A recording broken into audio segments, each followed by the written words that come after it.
गोविंद सहारा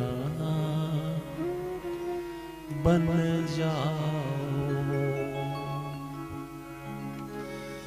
गोविंद सहारा बन जाओ, गोविंद सहारा बन जाओ, गोविंद सहारा बन जाओ, गोविंद सहारा बन जाओ, गोविंद सहारा बन जाओ, गोविंद सहारा बन जाओ।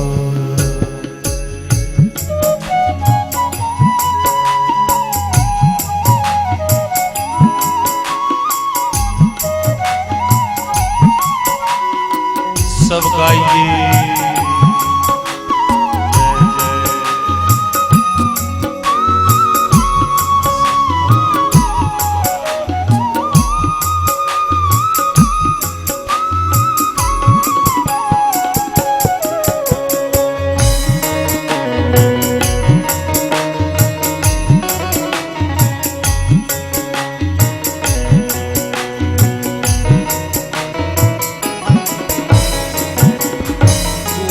गोविंद सहारा बन जाओ, गोविंद सहारा बन जाओ, गोविंद सहारा बन जाओ, गोविंद सहारा बन जाओ, गोपाल सहारा बन जाओ, गोपाल सहारा बन जाओ, गोपाल सहारा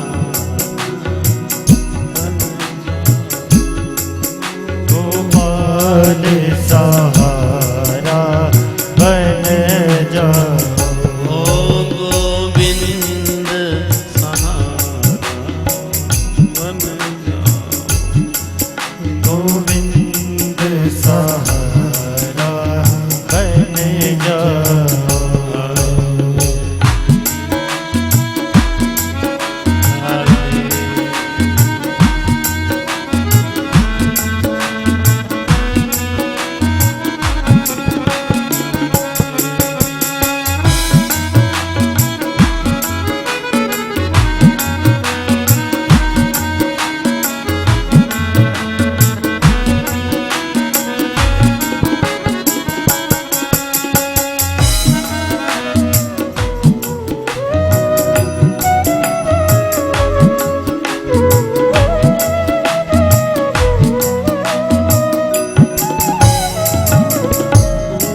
गोविंद सहारा बन जाओ, गोविंद सहारा बन जाओ,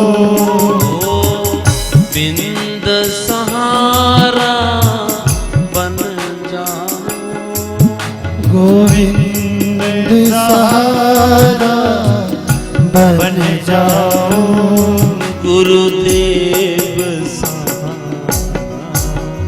बन जाओ, गुरुदेव सहारा बन जाओ, ओ गुरुदेव सहारा बन जाओ, गुरुदेव सहारा बन जाओ, हाँ गुरुदेव सहारा बन जाओ, गुरुदेव सहारा बन जाओ, गुरुदेव सहारा बन जाओ, गुरुदेव सहारा बन जाओ, गुरुदेव सहारा बन जाओ, गुरुदेव सहारा बन जाओ, ओ भोलेनाथ सहारा बन जाओ, भोलेनाथ सहारा बन जाओ, ओ भोलेनाथ सहारा बन जाओ, भोलेनाथ सहारा बन जाओ, ओ सीताराम सहारा बन जाओ, सीताराम सहारा बन जाओ, ओ राधे श्याम सहारा बन जाओ, राधे श्याम सहारा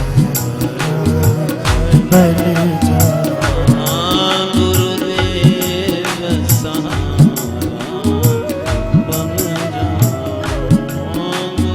देव सहारा बन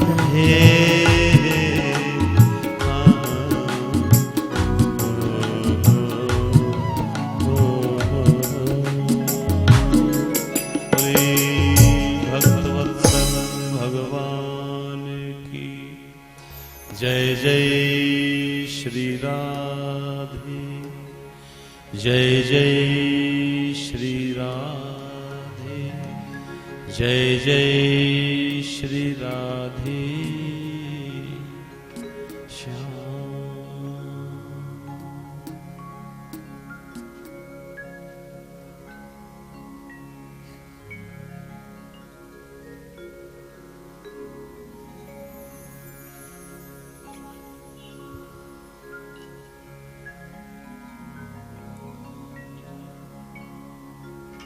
परम मंगलमय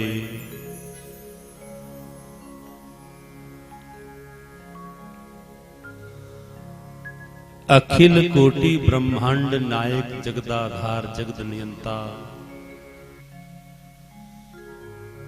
चराचर जीवात्माओं में वास करने वाले, कण कण में वास करने वाले, सभी जीव जंतुओं में वास करने वाले, जिनकी कृपा से हम एक श्वास लेते हैं, दूसरा श्वास छोड़ते हैं, जिन प्रभु के कृपा आशीर्वाद से हम आंखों से देख पाते हैं, कानों से सुन पाते हैं, अपने बुद्धि विवेक से समझ पाते हैं, उन्हीं भगवान की ये वाणी में मूर्ति श्रीमद् भागवत महापुराण, उन्हीं भगवान का ये शब्दमय रूप है प्यारे, श्रीमद् भागवत महापुराण, साक्षात भगवान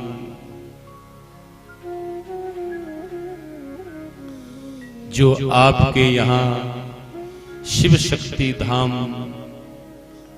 में प्रभु आए हैं।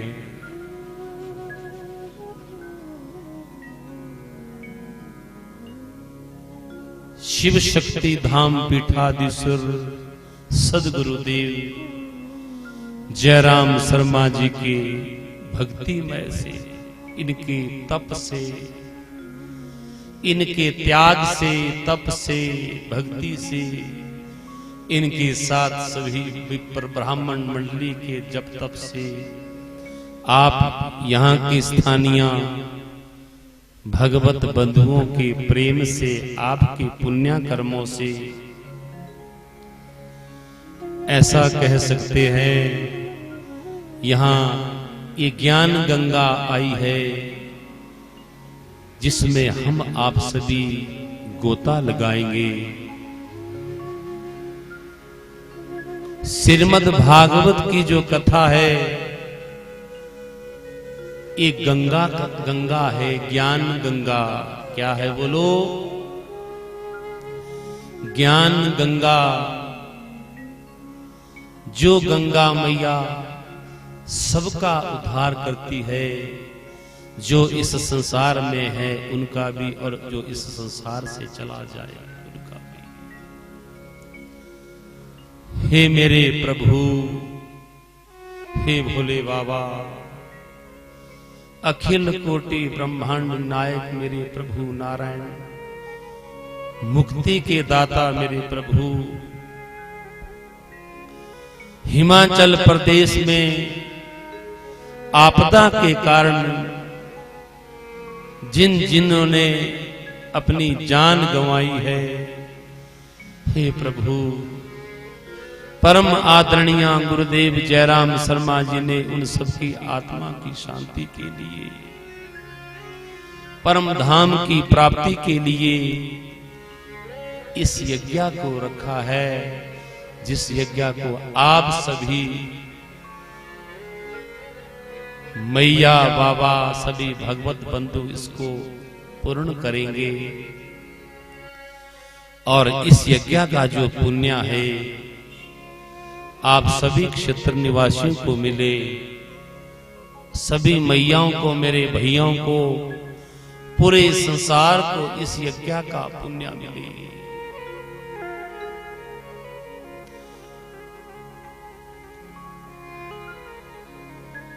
श्रीमद् भागवत महापुराण ज्ञान यज्ञ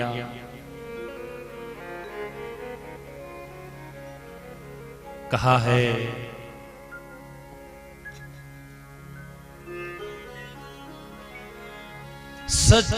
सच्चिदानंद रूपाय विश्वोत्पत्त्यादि हेतवे तापत्रय विनाशाय श्री कृष्णाय वयं नुमः। बोली सच्चिदानंद भगवान की। आओ हम सभी भागवत में प्रवेश होते हैं। भागवत के महात्म्य का प्रथम श्लोक है, सच्चिदानंद रूपाय विश्वोत्पत्त्यादि हेतवे तापत्रय विनाशाय श्री कृष्णाय वयं नुमः। सच्चिदानंद यानी जो सदैव रहे, मन एकाग्र रखना। भागवत का प्रथम श्लोक सच्चिदानंद रूपाय, सच्चिदानंद उसे कहते हैं जो सदैव रहता है, जिसका कभी नाश नहीं होता, जिसमें कभी परिवर्तन नहीं होता, वो है बोली सच्चिदानंद भगवान की। यही सच्चिदानंद भगवान साक्षात नारायण है। सच्चिदानंद यानी जो सदा रहे, जिसमें कभी परिवर्तन ना हो, वो सिर्फ और सिर्फ एक ही है, और वो है नारायण। राम कह लो, नारायण कह लो, विष्णु कह लो, कन्हैया कह लो, उसमें कभी परिवर्तन हुआ? और हर चीज में परिवर्तन है। ये संसार परिवर्तनशील है। 10 वर्ष पहले तुम कैसे दिखते थे, आज कैसे दिखते हैं, 10 वर्ष बाद कैसे दिखेंगे, परिवर्तन है। 10 वर्ष पहले आपका घर कैसे था, आज कैसे है, बाद में कैसा होगा। जो आप आज जिन रिश्तों को निभा रहे हैं, 10 वर्ष पहले वो कैसे थे, आज कैसे हैं, कल 10 वर्ष बाद कैसे होंगे, परिवर्तन होगा। अपरिवर्तनीय तो सिर्फ और सिर्फ एक प्रभु नारायण है, परमात्मा है, जिसमें कभी परिवर्तन नहीं होता। और सामने देखो और सुनो, परिवर्तन तो होगा और मानव चाहता है कि परिवर्तन ना हो, क्योंकि प्रतिकूलता और अनुकूलता तो जीवन में आती रहेगी। ध्यान देना, प्रतिकूलता अनुकूलता तो जीवन में आती रहेगी प्यारे। परिवर्तन लेकिन एक है जिसमें कभी परिवर्तन नहीं आता, वो है परमात्मा, वो है सच्चिदानंद। बोलिए सच्चिदानंद भगवान की। आओ हम सभी अपने मन को कहां ले चले, जहां सूत जी सौनकादि 88,000 ऋषियों को जो कथा हम आपको सुनाने जा रहे हैं, नैमिषारण्य में जहां सूत जी सौनकादि 88,000 ऋषियों को इस कथा को सुनाने जा रहे हैं। नैमिषारण्य, सूत जी उम्र में छोटे हैं और सुनने वाले उम्र में बड़े बड़े वयोवृद्ध सफेद दाढ़ी वाले बैठे हैं। सुनाने वाले सूत जी उम्र में छोटे हैं, लेकिन सभी सौनकादि 88,000 ऋषियों ने सूत जी से प्रार्थना की, हे सूत जी, कि अज्ञान ध्वंत विध्वंस कोटि सूर्या संप्रभा, निर्विघ्न कुरु मे देवा, सर्वकार्येषु सर्वदा। अज्ञान ध्वंत विध्वंस कोटि सूर्या संप्रभा, सुताख्या ही कथा सारम, मम कर्ण रसायनम। ये कौन कह रहे हैं? आप कह रहे हैं, सुनने वाले श्रोता कह रहे हैं सूत जी से कि अज्ञान ध्वंत विध्वंस कोटि सूर्या संप्रभा, सुताख्या ही कथा सारम, मम कर्ण रसायनम। क्या कहा? हे सूत जी,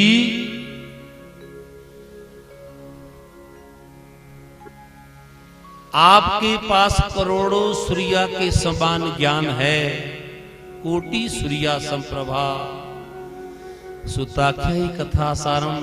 उस ज्ञान की एक किरण हमारे हृदय पटल पे डाल दो, ताकि हमारे जन्म जन्मांतरों का अज्ञान रूपी अंधेरा दूर हो जाए, क्योंकि आपके पास करोड़ों सूर्या के समान ज्ञान है। और सूत जी बड़े प्रसन्न हुए, धन्य है।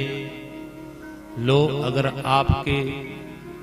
आपका ऐसा विश्वास है, लो तुम्हें मैं समस्त शास्त्रों का ही सार सुनाने जा रहा हूं, जो तुम्हारे जीवन का कल्याण कर देगा। ध्यान से सुनना आप भी। और एक बार ऐसा भी कहा, सुनो सूत जी, ऐसा सुनाना, मम कर्ण रसायनम, जो कानों में रसगुल्ला सा घुल जाए, जिससे और बहुत कोई लंबी चौड़ी कथा नहीं, कथा सारम, सुताख्या ही कथा सारम। ऐसी कथा मत सुनाना जो हमारे एक कान से दूसरे कान से निकल जाए। देखो, कथा सुनाने से पहले श्रोता सुनाने वाले सूत जी महाराज जी से प्रार्थना कर रहे हैं, हे सूत जी, मम कर्ण रसायनम, कानों में रस घुल जाए, सुताख्या ही कथा सारम, सार सुनाना। क्या सुनाना बोलो? सार। और जब ऐसा कहा तो गदगद हो गए। कौन? जब इतने भाव से जैसे आप बैठे हैं, जब सुनने वालों का जब भाव होता है तो श्रोता के मुख से वैसी ही कथा निकलती है। और कहा सार सुनाना। उसी समय सुनो, एकदा ही विशालायाम चत्वारि ऋषियों मला। हे सुनने वाले सौनकादि 88,000 ऋषियों, ठीक ऐसा ही प्रश्न एक बार देव ऋषि नारद ने भी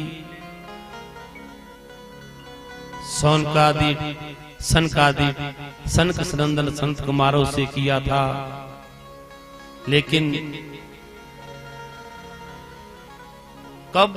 एकदा ही विशालायाम चत्वारि ऋषियों मला, सत्संगार्थ समायात दद्री सुस्तत्र नारदा। एक बार देव ऋषि नारद इस मृत्यु लोक में आए। क्यों? कि कहीं सत्संग मिले। क्या मिले बोलो?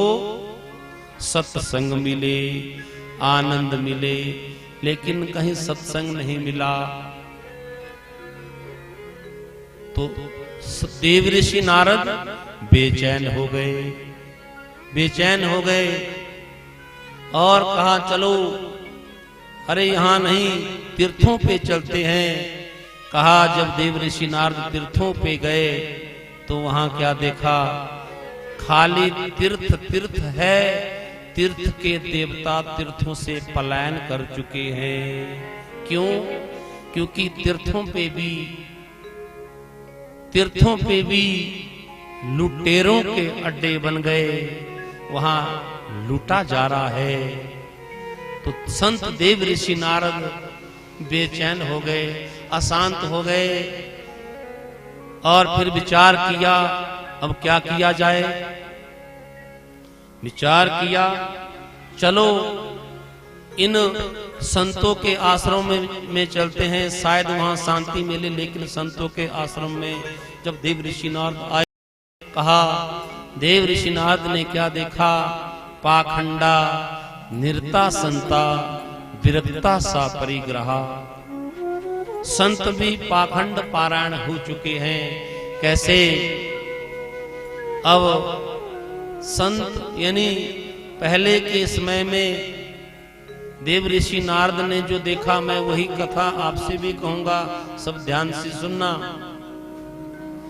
पहले के समय में संत उसको माना जाता था, सबसे ज्यादा पूजा किसकी होती थी? जिसमें सबसे ज्यादा त्याग होता था। क्या होता था मैयाओं? सबसे ज्यादा त्याग होता था, त्यागी होता था। त्याग है उसकी सबसे ज्यादा पूजा होती थी, वो पूजनीय होता था। देव ऋषि नारद ने कहा ऐसा समय आ गया, आज सबसे ज्यादा पूजा उसकी होती है कलयुग में जो सबसे ज्यादा धनवान है, संपत्तिवान है। आज उसकी पूजा होती, पहले त्याग की पूजा होती थी, आज अर्थ की पूजा हो रही है। तो देव ऋषि नारद को चिंता हुई। यही चिंता आज हम आपकी भी है कि साधन तो बहुत है लेकिन साधना नहीं है।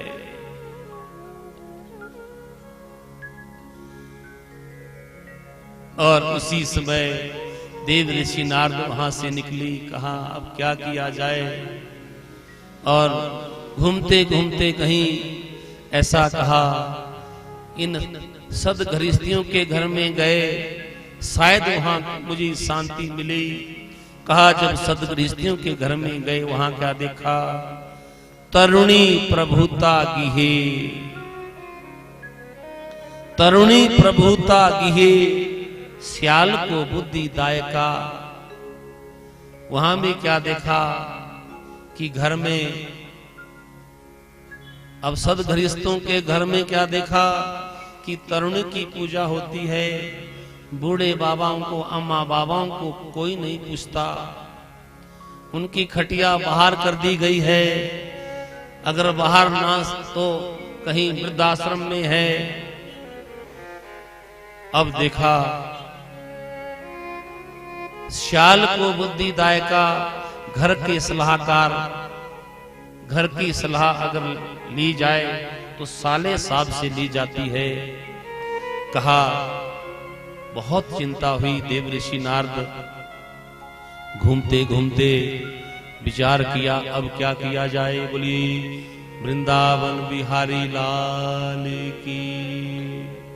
अब संत देव ऋषि नारद बिल्कुल बेचैन हो गए, अब क्या किया जाए। और घूमते घूमते चलो जहां भगवान ने अवतार लिया वृंदावन में चलते हैं, वहां मेरे चित्त को चैन मिलेगा। और कहां पहुंच गए? वृंदावन। वृंदावन बिहारी लाल की।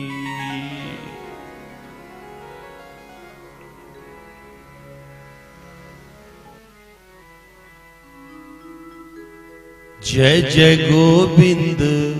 आपका मन भी वृंदावन में पहुंच गया ना, कि कहीं घर में तो नहीं पहुंचा। देव ऋषि नारद भी वृंदावन पहुंच गए। और समय का मैं ध्यान रखूंगा, 4 बजे पूर्ण करनी है महाराज जी। एक तो आज पहला दिवस है, पहला दिवस, प्रथम दिवस यानी। तो आज कथा की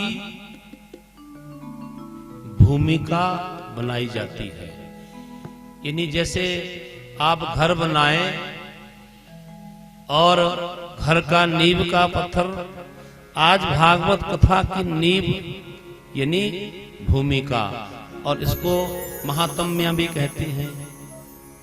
भागवत का महात्म्य। देव ऋषि नारद वृंदावन में पहुंच गए और विचार किया मेरे चित्त को चैन मिलेगा। लेकिन हुआ क्या उससे पहले?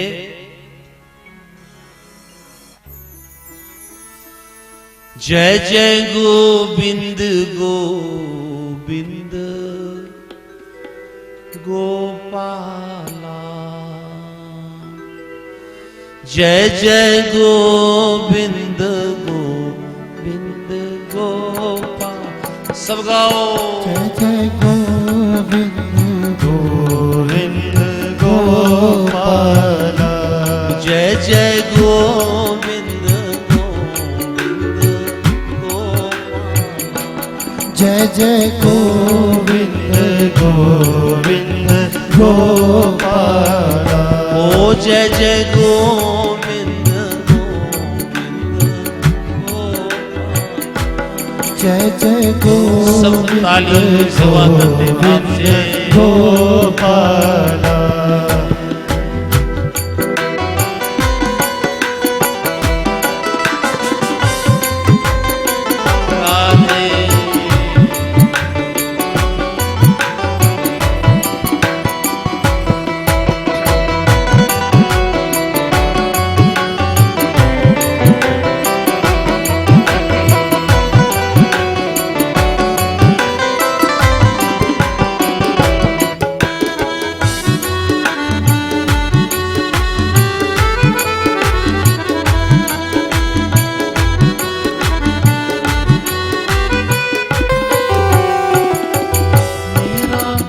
मुरली मनोहर नंद लाला, मेरा मुरली मनोहर नंद लाला।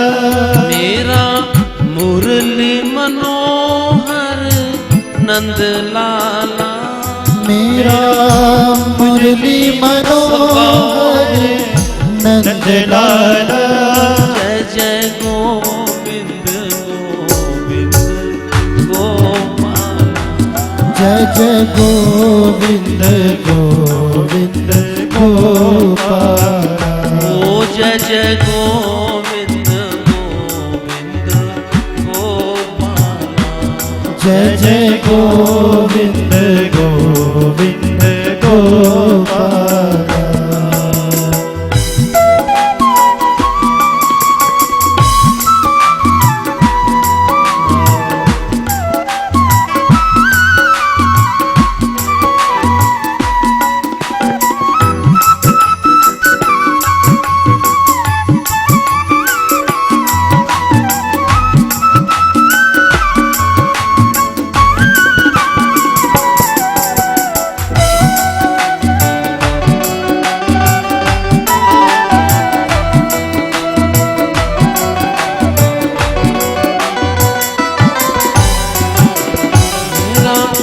रास बिहारी नंद लाला। मेरा रास बिहारी नंद लाला। मेरा रास बिहारी नंद लाला।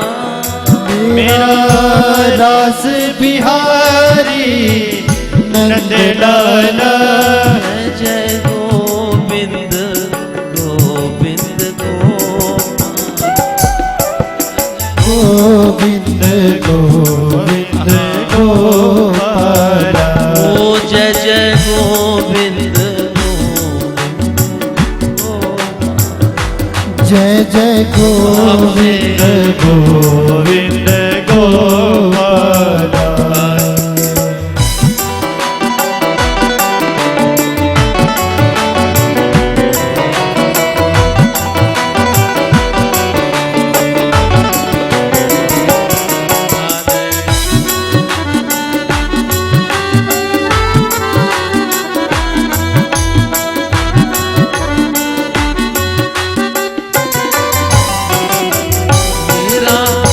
रसिक बिहारी नंद लाला। मेरा रसिक बिहारी नंद लाला। मेरा रसिक बिहारी नंद लाला। मेरा रसिक बिहारी नंद लाला। जय जय गोविंद गोविंद गोपाला। जय जय गोविंद गोविंद गोपाला। ओ जय जय गोविंद गोविंद गोपाला।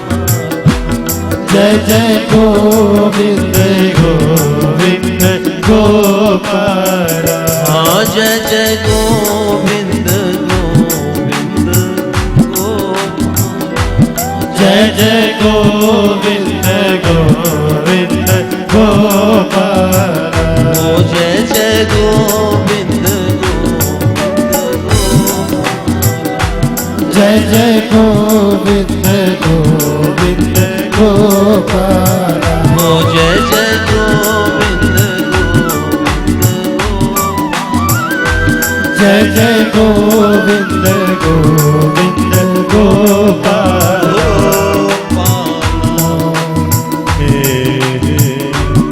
कृष्ण कन्हैया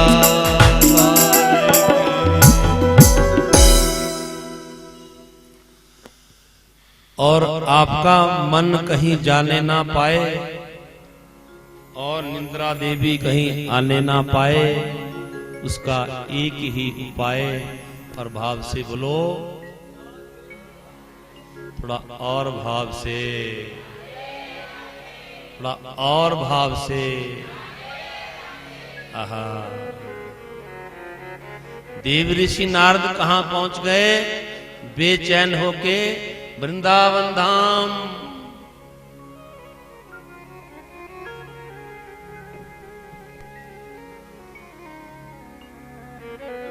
ये आपदा आई और मैंने भाव में अभी पहला भाव क्या कहा? गोविंद सहारा बन जाओ। आपके घर के लिए भी भगवान ने सहारा लगा रखा था।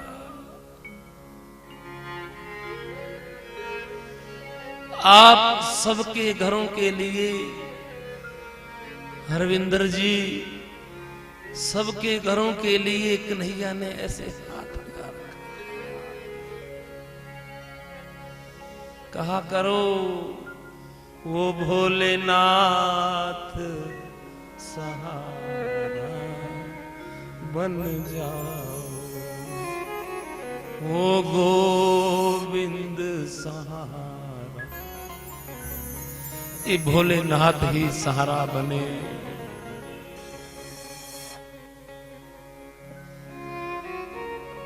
देव ऋषि नारद वृंदावन में तो आए, लेकिन आते ही एक कौतुक देखा। क्या? एक नवयुवती देवी वृंदावन में, जिसको बहुत सी सुंदर स्त्रियां घेर के बैठी है, उसकी गोदी में दो बूढ़े सोए हैं। वो नवयुवती देवी हवा दे रही है, पंखा झूल रही है। देव ऋषि नारद ने देखा ये कौन है। विचार किया, अगर मैं बिना बुलाए गया, कहीं कह दिया ओ बाबा तू बिना बुलाए कैसे आया, माताओं का स्वभाव का पता थोड़ी लगता है। बिना बुलाए बाबा ने कहा, जब मैं थोड़ा वहां से निकलने लगा, देव ऋषि नारद ने कहा, उतने में आवाज आई, भू भू साधु क्षणम तिष्ठम मत चित्ता मम चिंता मपि नाशया। भू भू साधु, बाबा ए बाबा रुको रुको, मेरी चिंता का हरण करते जाओ। रुका, पास में गया, मैंने पूछा, ऐ देवी तुम कौन हो? उस देवी ने कहा, बाबा अहम भक्ति रीति ख्याता, इमो में तन्यो मतो, ज्ञान वैराग्य नामानो, काल योगी जरा जरो। हे बाबा, मेरा नाम भक्ति है। मेरे गोदी में जो ये सोए हैं ये मेरे पुत्र है। एक का नाम ज्ञान है और दूसरे का नाम वैराग्य है। बाबा उत्पन्ना द्रविड़ देशे, द्रविड़ देश में बाबा मेरा जन्म हुआ। वृद्धि कर्नाटकी कथा, और मेरी जो वृद्धि है वो कर्नाटक में हुई। क्वचित क्वचित महाराष्ट्रे गुर्जरे जीर्णताम गता। बाबा भक्ति कह रही है देव ऋषि नारद को कि उत्पन्ने द्रविड़ देशे, बाबा मेरा जन्म द्रविड़ देश में हुआ और मैं जवान वृद्धि कर्नाटक की गता, कर्नाटक में मैं जवान हुई। कहीं कहीं मैं छिन्न भिन्न भी हुई, लेकिन जब वृंदावन में बाबा मैं आई, मैं तो जवान हो गई, लेकिन मेरे जो ज्ञान और वैराग्य पुत्र है ये बूढ़े हो गए। बाबा कोई उपाय है? लेकिन सुनो, भक्ति का जन्म कहां हुआ? उत्पन्न कहां हुई? उत्पन्ना द्रविड़ देशे। कथा को ध्यान से सुनना। द्रविड़, क्योंकि कथा दो धारा से चलती है। भागवत कथा की दो धारा होनी चाहिए। एक मूल धारा जिसमें हम प्रवेश कर चुके हैं, और जिसका मूल पाठ भी शुरू होगा। एक धारा है मूल धारा, दूसरी धारा होती है एक व्यवहारिक धारा। हर कथा हमारे जीवन से घटे। ये महाराज जी के जीवन से भी घटे, मेरे जीवन से भी घटे, आप सबके जीवन से ये कथा, ये जीवन से घटा। ऐसा लगे कि इस कथा का जो कनेक्शन है ये मेरे जीवन से है। दो धारा में कथा, एक मूल धारा, एक व्यवहारिक। जैसे अभी कहा कि उत्पन्ना द्रविड़ देशे, भक्ति उत्पन्न कहां होती है, ध्यान से सुनना। द्रविड़ यानी हमारा हृदय। भक्ति का जन्म कहां होता है बोलो, हमारे हृदय में।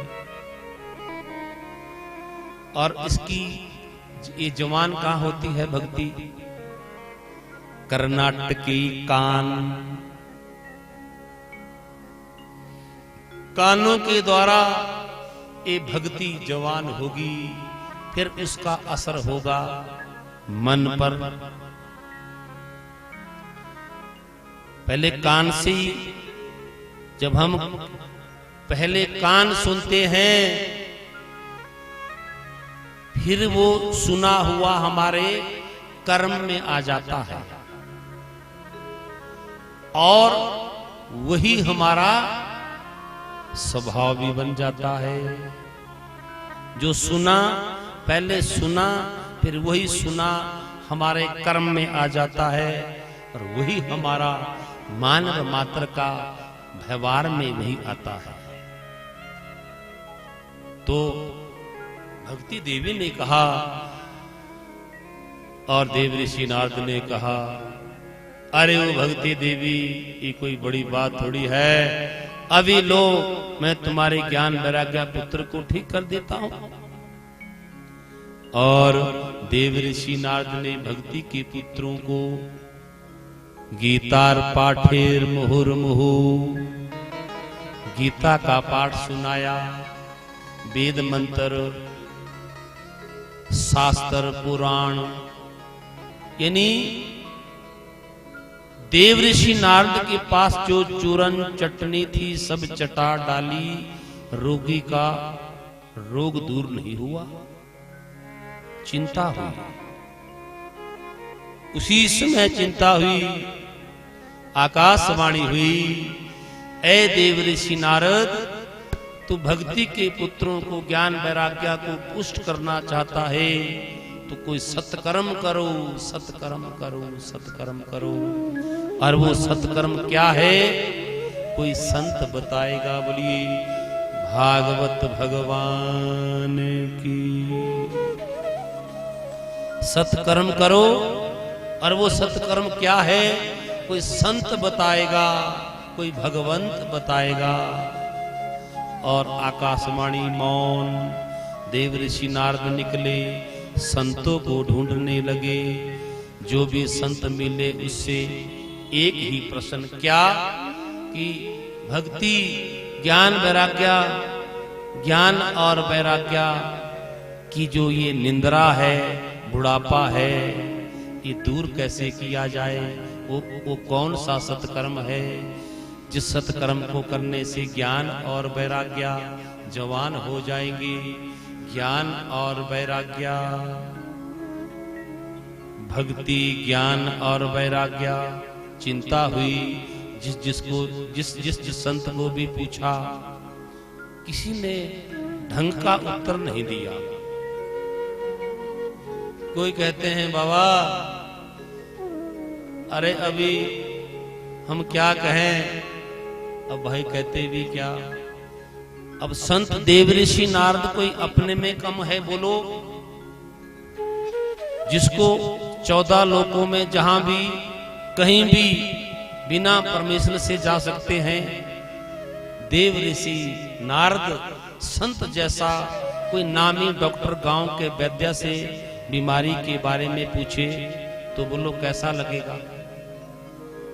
कोई एम्स जैसे स्पेशलिस्ट डॉक्टर कोई गांव के चूरन चटनी चटाने वाले वैद्य से पूछे किसी रोग के बारे में तो थोड़ा कौतुक तो होगा कि नहीं, बोलो ऐसा ही हुआ।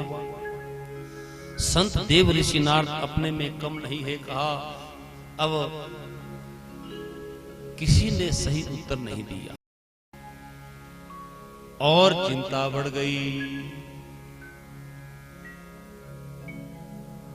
और ऐसे कहा है, घूमते घूमते कहां पहुंच गए, बद्रीनाथ में, विशालापुरी में। बोलिए बद्रीनाथ भगवान की जय।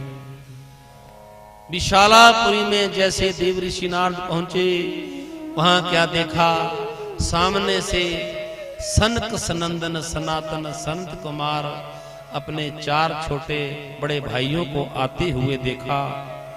लेकिन जब सनकादि ऋषियों ने भाई देव ऋषि नारद को देखा तो क्या लगा, ऐसा लगा उसके मुख को देखकर सनक सनंदन सनातन संत कुमार ने जब उसका चेहरा देखा तो ऐसा मुख बना रखा था देव ऋषि नारद ने, कैसा, जैसे 2-2 हजार के बंडल रातों रात वो कूड़ा कचरा बन जाए, ऐसे में भाव से रातों रात। अब बताओ तो कैसा उसकी स्थिति कैसी होगी, ऐसी स्थिति हो गई। और सनकादि ऋषियों ने पूछा, देव ऋषि नारद से पूछा, भैया ये तुम्हारे मुख को देखकर ऐसा लग रहा है कि तुम कोई बहुत बड़ी विपत्ति में हो, क्या बात। कहा देव ऋषि नारद ने, मेरी कोई समस्या नहीं है। हे सनकादि ऋषियों, आप अच्छे मौके पे मिल गए, मेरी अपनी कोई समस्या नहीं है। और सारा वृत्तांत सुना डाला। अब वो कौन सा सत्कर्म है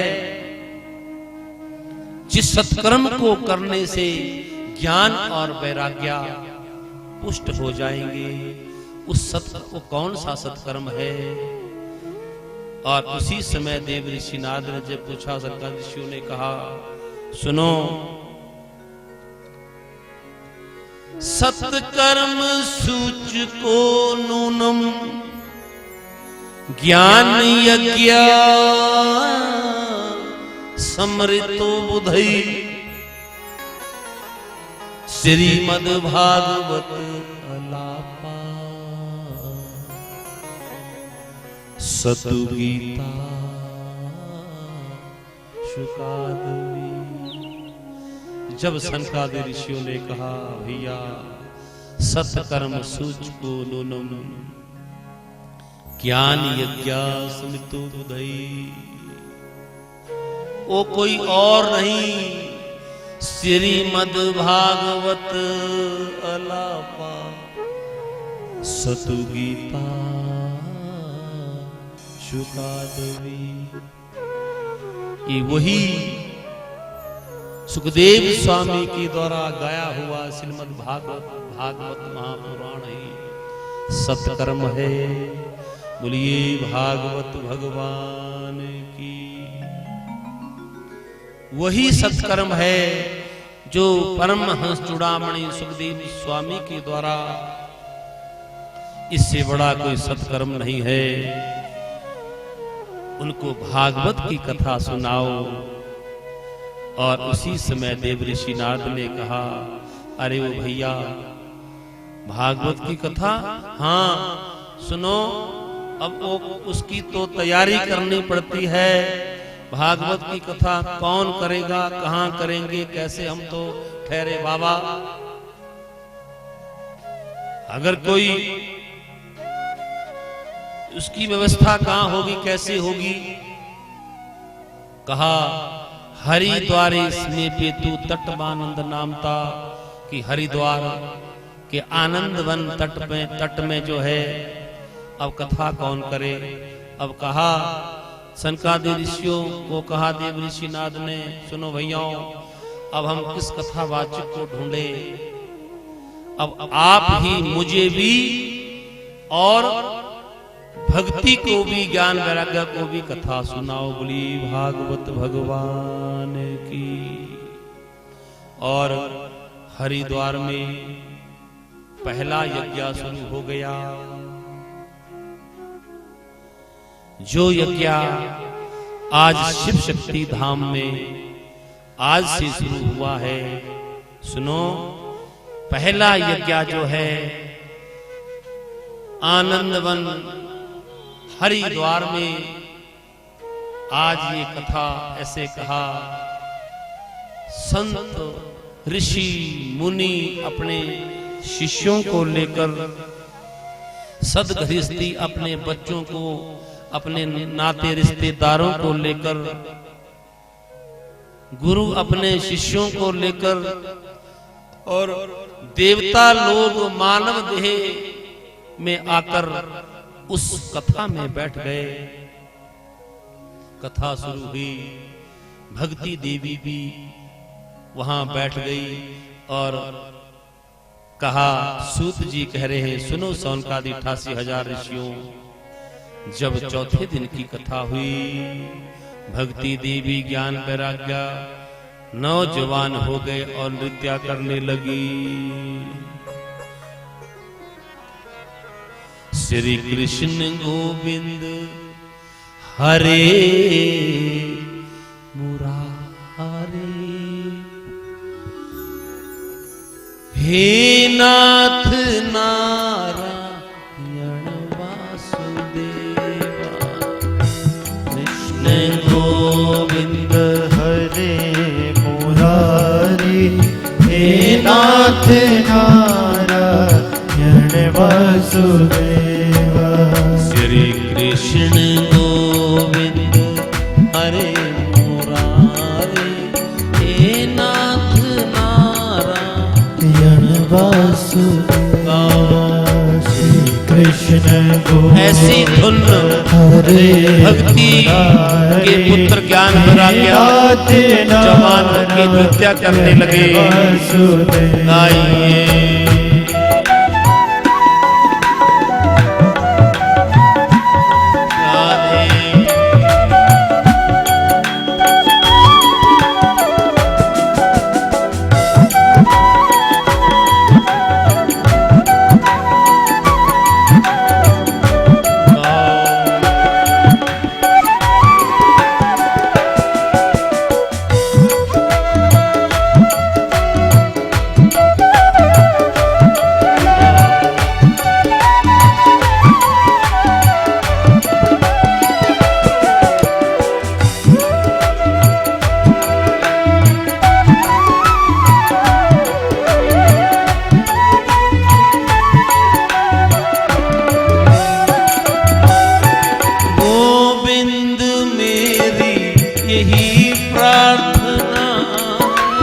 गोविंद मेरी यही प्रार्थना है, गोपाल मेरी यही प्रार्थना है, गोपाल मेरी यही प्रार्थना है।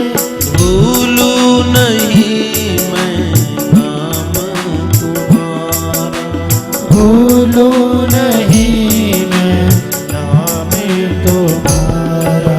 निष्काम होके मैं दिन रात गाऊं, निष्काम होकर दिन रात गाऊं।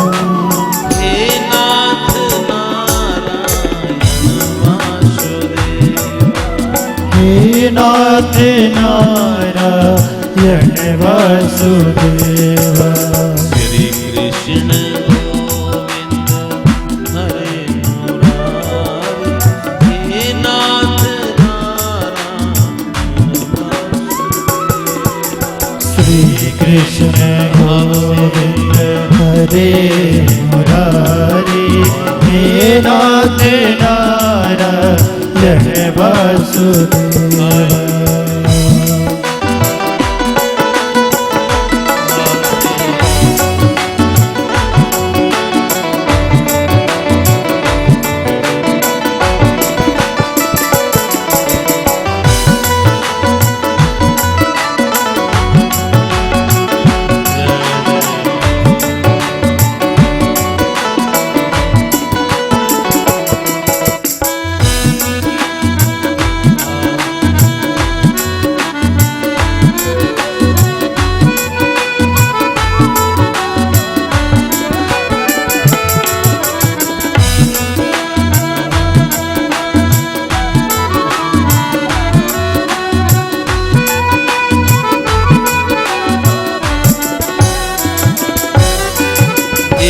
हंत काले तुम सामने हो, हंत काले तुम सामने हो। हे मुरली बजाते मन को लुभाते, मुरली बजाते मन को लुभाते।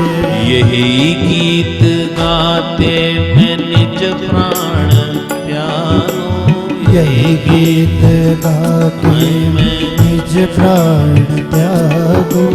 हे नाथ नारायण वासुदेव, हे नाथ नारायण वासुदेव। श्री कृष्ण गोविंद हरे मुरारी, हे नाथ नारायण वासुदेव। श्री कृष्ण गोविंद हरे मुरारी, हे नाथ नारायण वासुदेव। हे नाथ नारायण वासुदेव, हे नाथ नारायण वासुदेव। हे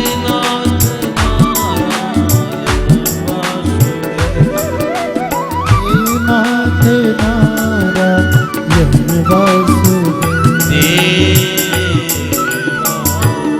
बोले भगवत सत भगवान की जय। भाव से क्या बोलना पड़ेगा सबको, और भाव से बस भक्ति ज्ञान वैराग्य नृत्य करने लगे। पर ऐ शिमला वालों मेरे मैयाओं, आपकी भी ज्ञान और वैराग्य जवान हो जाए। भक्ति तो सभी लगभग भक्त ही है, जो यहां बैठे हैं भक्त ही तो आए हैं। आप सभी और ध्यान दें, कहीं ज्ञान, क्योंकि माता का मातृत्व तब ही है अगर वो संतान को जन्म दे, ज्ञान और वैराग्य को।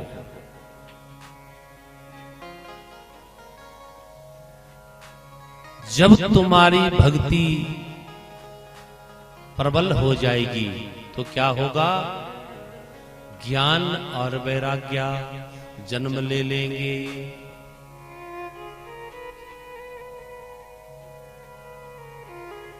ध्यान दो,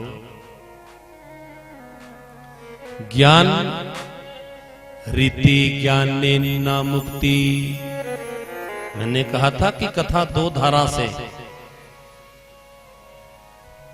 यहां तो कथा हो गई, हरिद्वार में कथा होगी, ज्ञान वैराग्य नृत्य करने लगे। इसी कथा से सत्कर्म सूचको नूनम ज्ञान यज्ञ स्मृतो बुधई, श्रीमद् भागवत अलापा सतु गीता शुकादवी नृत्य करने लगे। ज्ञान भक्ति तो है, अगर ज्ञान नहीं है, बिना ज्ञान से भक्ति हो जाएगी, ये तीनों का सामंजस्य है। एक भी कम हो गया बात नहीं बनेगी। भक्ति तब होगी अगर ज्ञान होगा।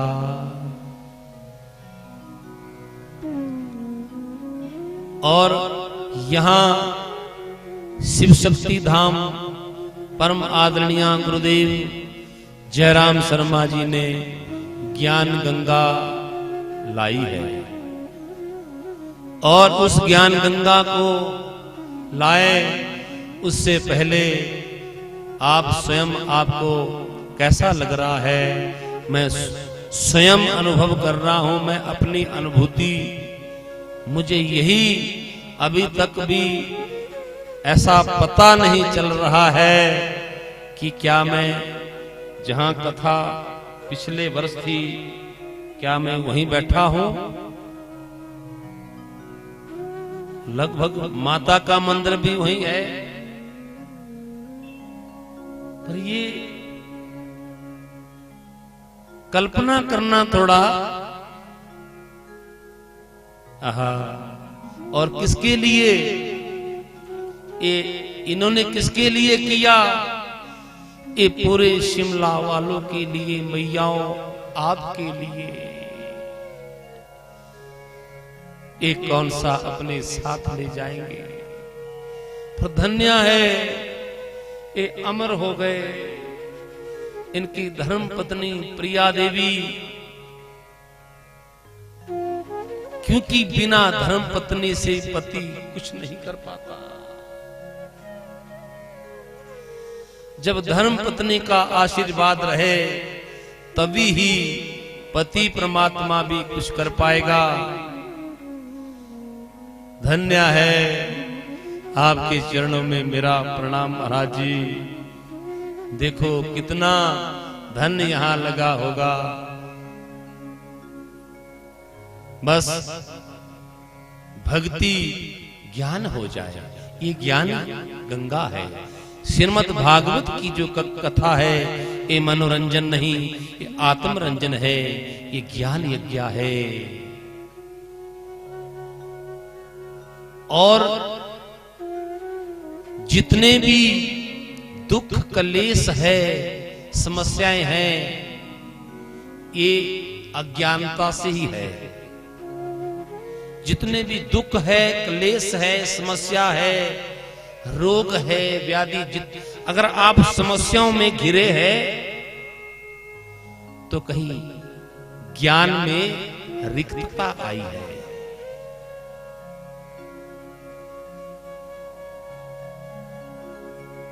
ये जो ज्ञान है ये सूर्य के समान है। और ये जो अज्ञान है ये छल कपट ईर्ष्या द्वेष के गर्भ में पलता है। अज्ञान कहां पलता है? छल कपट ईर्ष्या और द्वेष, ये अज्ञान का गर्भ है। अज्ञान का ध्यान दो।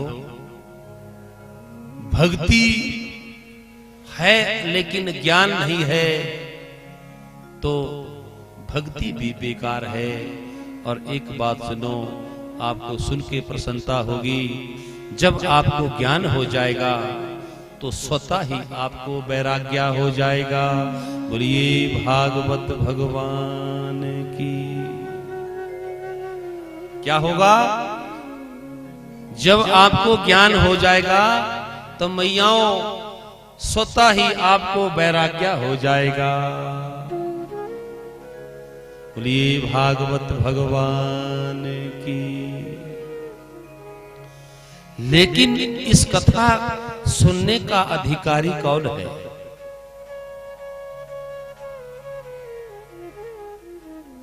इस कथा सुनने का अधिकारी कौन है?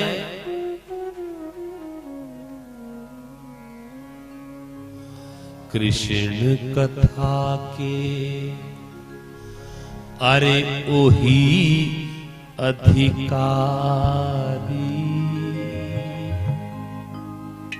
कृष्ण कथा के, ओही अधिकारी जिनको सत्संगति अति प्यारी, कृष्ण कथा के वही अधिकारी जिनको सत्संग अति प्यार, जिनको सत्संगति अति प्यार, जिनको सत्संग है अति प्यार, अति प्यारी, जिनको सत्संग से अति प्रेम हो, ओ इस कथा सुनने का अधिकारी है।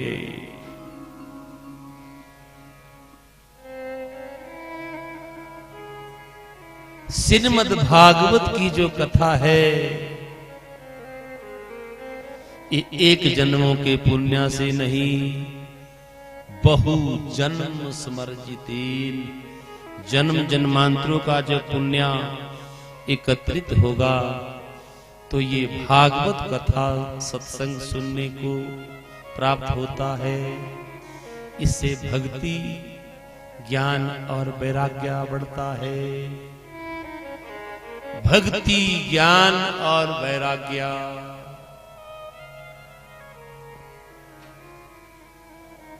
देव ऋषि नारद प्रसन्न तो हुए, लेकिन साथ में प्रश्न भी कर डाला। क्या प्रश्न? कि इस कथा से किसी और को भी लाभ हुआ कि भक्ति, ज्ञान और वैराग्य? सूत जी, सनकादिक ऋषियों ने कहा सुनो, और सूत जी कहते हैं सौनकादि 88,000 ऋषियों को मैं आपको कह रहा हूं, नाना सुनो, ए मानवा पाप कृतस्तु सर्वदा सदा दुराचार विमार्गा, क्रोधा अग्नि दग्धा कुटिलश्च कामिना। इस कथा को सुनकर ए मानवा, पापी से पापी, पापी आत्मा भी पापी, क्रोधी, जिसने जीवन भर में कभी पुण्य किए ही नहीं हो, कुमार्गी, क्रोधी, कामी, महापातकी, ब्रह्म हत्यारा, विश्वासघाती, जिसने जीवन में कभी कोई सत्कर्म किया ही नहीं, ऐसा मानव भी एक बार सुन ले, और तो छोड़ो कोई प्रेत भी सुन ले। जब ऐसा कहा कि और छोड़ो प्रेत भी सुन ले, तो देव ऋषि नारद में संशय हो गया। महाराज क्या कह रहे हो? प्रेत? हाँ, कोई प्रेत अपने कर्मों के द्वारा कोई अधोगति को प्राप्त हुआ हो, वो भी किसी ना किसी रूप में इस कथा को सुन ले, उसका भी उद्धार हो जाता है। जब ऐसा कहा तो देव ऋषि नारद ने कहा, महाराज कुछ बात जमी नहीं, प्रेत भी सुन ले, मानवों की तो चलो कि कोई प्रेत भी, हाँ, और जब नहीं विश्वास हुआ तो कहा सुनो, एक ब्राह्मण की कथा सुनाई। कैसे? कि तुंगभद्रा नदी के तट पर एक आत्मदेव नाम के ब्राह्मण रहते थे। उनकी पत्नी का नाम धुंधली, और घर में कोई संतान नहीं थी, दुखी रहते थे बिना संतान से। एक दिन पत्नी ने भी कुछ खरी खोटी सुना दी होगी, और जैसे ही क्रोध आया और मन में विचार किया कि ऐसे जीने से तो मरना अच्छा, ऐसे जीने से तो मरना अच्छा भैया, और आत्महत्या करने के लिए निकल पड़े। आगे बियाबान जंगल में ऐसा कहा, एक कुटिया है, कुटिया के साथ एक बहुत बड़ा सरोवर, बड़ा गहरा, और देखा हाँ इस सरोवर में मैं आत्महत्या कर लूंगा, मेरे कोई संतान नहीं है।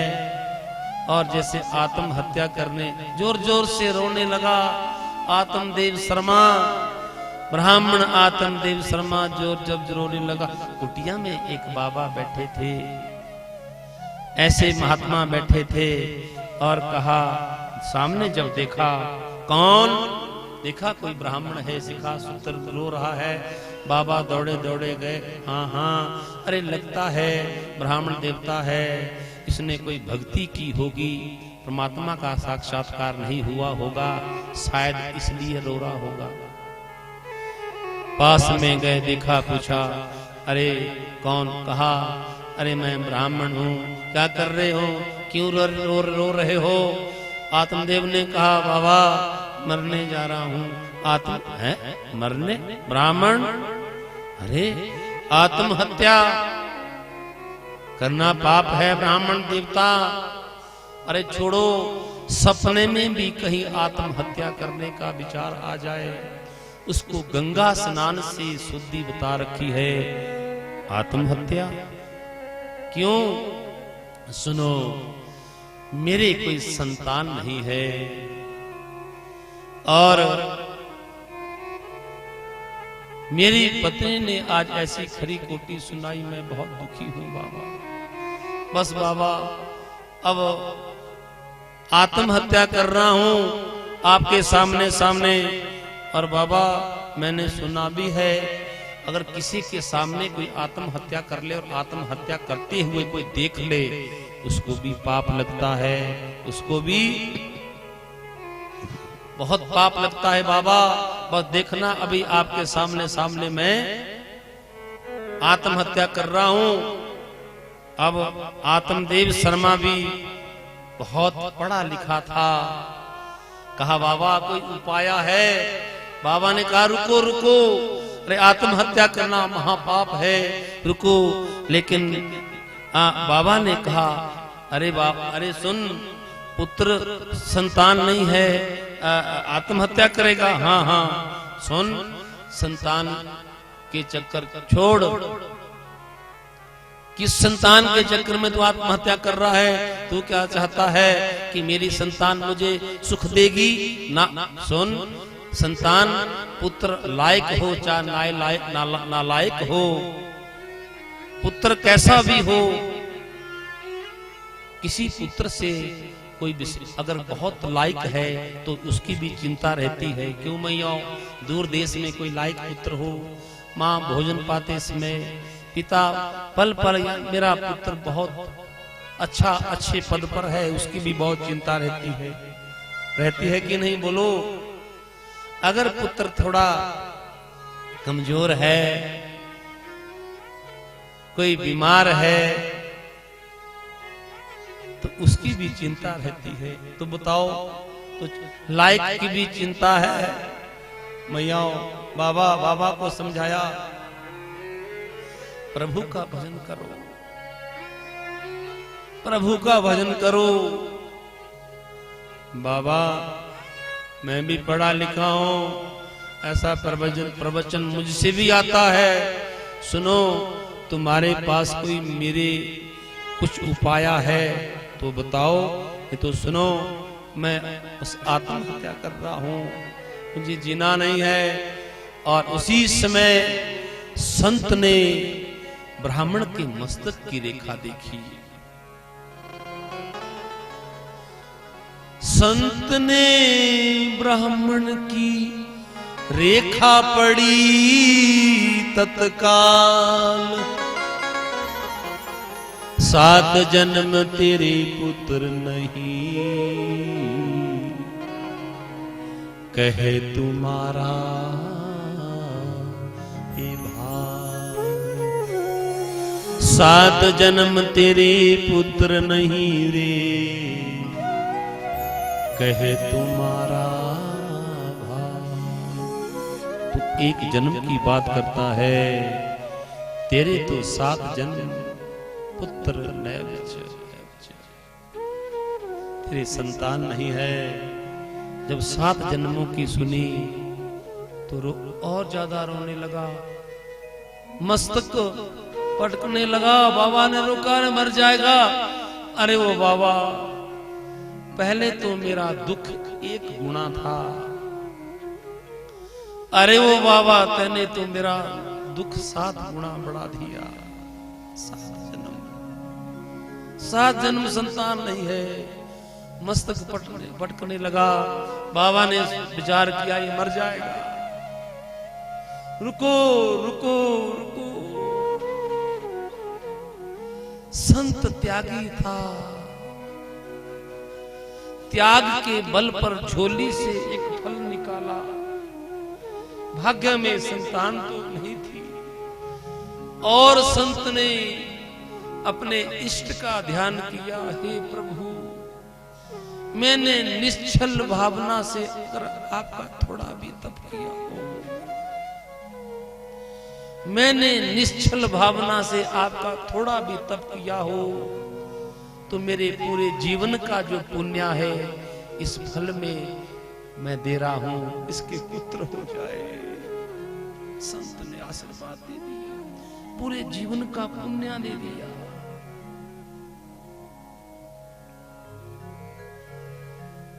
जाओ अपनी पत्नी को खिला लेना, पुत्र का जन्म होगा। ब्राह्मण दौड़ा दौड़ा आया, हाथ में फल है। अरे ओ भाग्यवान भाग्यवान, देख हमारे घर में भी अब बच्चों की किलकारियों की आवाज गूंज उठेगी। देख मैं क्या लाया हूं। अब धुंधली थोड़ी ऐसी थी, का क्या लाए हो? सुन, ये फल है, बाबा ने दिया है, प्रसाद में खा ले, तेरे पुत्र होगा। धुंधली ने फल हाथ में ले लिया, विचार करने लगी। सुबह सुबह क्रोध की अवस्था में गए थे, लगता है कहीं बाबा। सुनो नाना, रख लिया और उसको अलमीरा में रख दिया फल को। मैयों, ऐसा कहा है, फल खाया नहीं। और पति कहीं प्रदेश चला गए बड़े समय के लिए, और कह गए पत्नी को कि खा लेना, लेकिन खाया नहीं। और पति प्रदेश में गए, पीछे से उसकी धुंधली की बहन आई, और धुंधली की बहन ने जब धुंधली को देखा, अरे वो बहना क्या बात है, उस समस्या में लग रही है। कहा सुन सुन, सारी कथा सुना दी। सुन तो, अरे सुन, ए फल वो देख, गाय कई वर्षों से ये भी बांझ ही है, ये फल गाय को दे दे। और सुन, मेरे घर में 4 पहले हैं, 5वां पेट में है।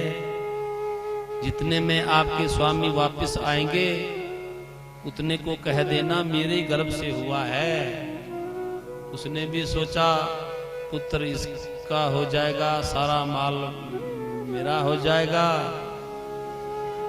और उसने भी फल गाय को दे दिया। और वो धुंधली ने अपनी बहन का पुत्र, अपना पुत्र आत्मदेव शर्मा जब वापस आए, देखा जब दूर गांव में आए लोग उसकी भाग्य की सराहना करने लगे। अरे वो बड़ा भागी है तू रे आत्मदेव, देख तेरे घर में तेरी पत्नी के तो पुत्र हुआ ही हुआ, पर सुन, जिस गाय को फल दिया था, उस गाय के भी गर्भ से एक पुत्र का जन्म हुआ, जिसका पूरा शरीर जो है मानव जैसा था, और जो कान है वो गाय जैसे है। बड़ा आनंद में प्रसन्नचित होके आया घर में। क्या देखा, धुंधली ने कहा आओ 2-2 पुत्र प्रसन्न, और कहा सुनो, अरे नाम रखा? अरे नहीं नहीं, मुझे कहाँ रखता है, लेकिन नाम रखने की बात आई। आत्मदेव ने कहा मेरा नाम है आत्मदेव, मैं पुत्र का नाम रखूंगा परमात्म देव। लेकिन जब परमात्म देव कहा धुंधली टूट पड़ी। सुनो, मैंने 9 महीने पेट में रखा, प्रसूति की पीड़ा झेली। झूठ बोल, पति से झूठ, पति से झूठ मत बोलना। पति परमात्मा होता है। झूठ बोला और क्या कहती है, सुनो सुनो, अब अपने नाम से मिलता जो, मेरा नाम धुंधली, इसका नाम धुंधुकारी होगा, और नाम धुंधुकारी रख दिया। और ये गाय के पेट से बालक का जन्म हुआ है, उसका नाम गोकर्ण रखा। समय बीता, सूत जी कह रहे हैं, मैं आपको कह रहा हूं, गोकर्ण पंडितो ज्ञानी, धुंधुकारी महाखल। खल उसको कहते हैं जिसमें सारे दुर्गुण हो, जिसमें सारे दुर्गुण हो उसको क्या कहते हैं, खल। धुंधुकारी महाखल, गोकर्ण पंडितो ज्ञानी। समय आया और एक दिन जब बालक बड़े हुए तो अब देखो विचारधारा भी अलग अलग। धुंधुकारी जो था उसका हिंसक मन था। क्यों? अपना नहीं था, वर्ण संकर संतान थी। और जो गोकर्ण था पंडितो ज्ञानी, एक समय ऐसा आया कि आत्मदेव को घर से भगना पड़ा। कैसे? चोरी करता है, डकैती करता है, और नए नए उल्हाने आते हैं। और फिर आत्मदेव उस पुत्र के ऐसे कुकर्मों से रोने लगा। और फिर याद आई उस संत की। सुनो, जो अभी अभी कहा था कि पुत्र से किसी को सुख नहीं मिलता। ब्राह्मण देवता आज अभी अभी रो रहा था कि पुत्र नहीं है, अब रो रहा है कि पुत्र क्यों है। समझ तो आई, लेकिन समय बीत गया। एक दिन ऐसा समय आया कि उसी गोकर्ण ने जब पिता आत्मदेव को रोते हुए देखा, पास में आए, पिता क्यों रो रहे हो? आज आत्मदेव ने हाथ जोड़े, पुत्र मेरी सारी छवि जो इसने धूमिल कर दी, ये पापी दुराचारी जो पुत्र पैदा हुआ है। उसी समय गोकर्ण गीता, समय अभाव में मैं नहीं वहां ज्यादा गहराई में जाऊंगा, ऐसे कहा है, गोकर्ण ने जो पिता को ज्ञान दिया, हे पिता जिंदगी एक किराए का घर है। हे पिता जिंदगी एक किराए का घर है, एक ना एक दिन बदलना पड़ेगा। जिंदगी एक किराए का घर है, जिंदगी एक किराए का घर है, एक ना एक दिन बदलना पड़ेगा, एक ना एक दिन बदलना पड़ेगा, एक ना एक दिन बदलना पड़ेगा।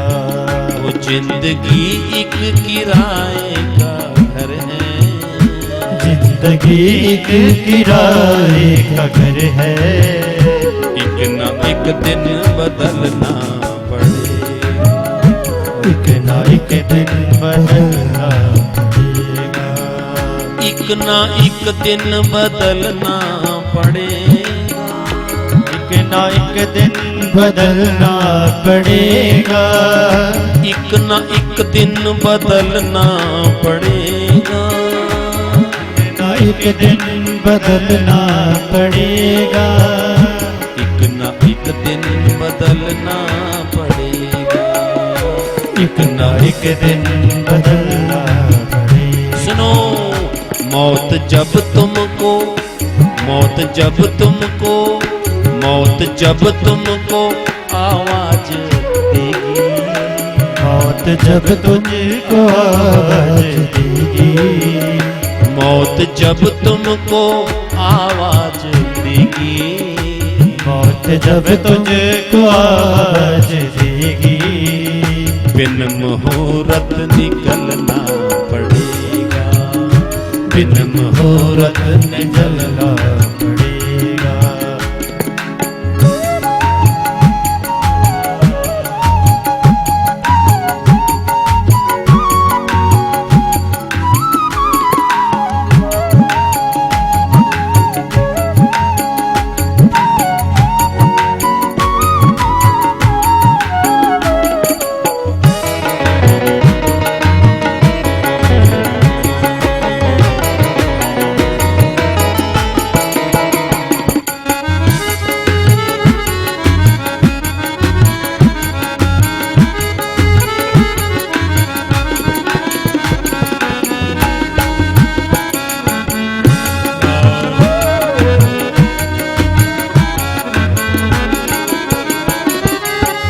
हम रहे ना मोहब्बत रहेगी, हम रहे ना मोहब्बत रहेगी, मोहब्बत का मतलब है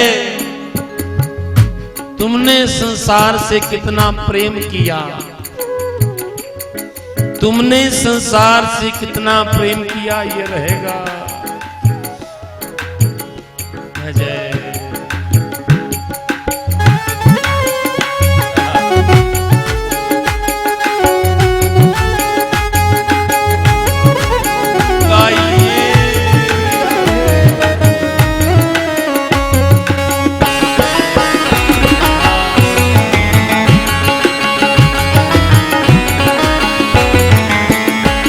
रहे ना मोहब्बत रहेगी, रहेंगे मोहब्बत रहेगी, हम रहे ना मोहब्बत रहेगी, हम रहेंगे मोहब्बत रहेगी, दास्तां अपनी दुनिया कहेगी, दास्तां अपनी दुनिया कहेगी, हम रहे ना मोहब्बत रहेगी, हम रहे ना मोहब्बत रहेगी, दास्तां अपनी दुनिया कहेगी, दास्तां अपनी दुनिया कहेगी, नाम रह जाएगा आदमी का, नाम रह जाएगा आदमी का, साथ देती नहीं है किसी का,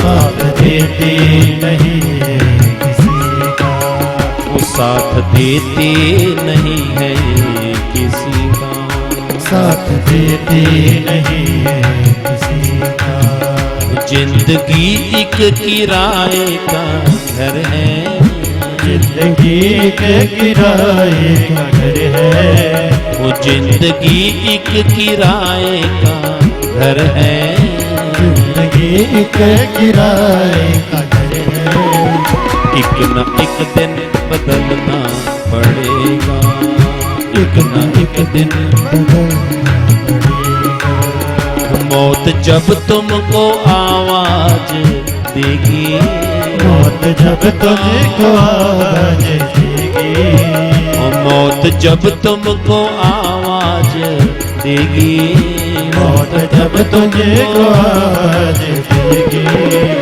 बोरी बिस्तर उठाना पड़ेगा, बोरी बिस्तर बोरी बिस्तर उठाना पड़ेगा, बोरी बिस्तर उठाना पड़ेगा, बोरी बिस्तर उठाना, बोरी बिस्तर उठाना पड़ेगा, बिन मुहूर्त से जाना, बिन मुहूर्त उठाना हे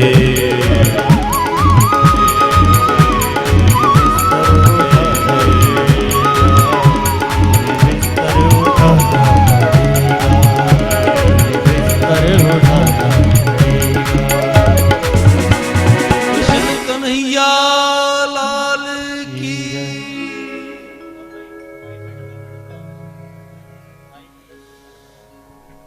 सब सामने देखो, आज गोकर्ण से ऐसा ज्ञान हुआ,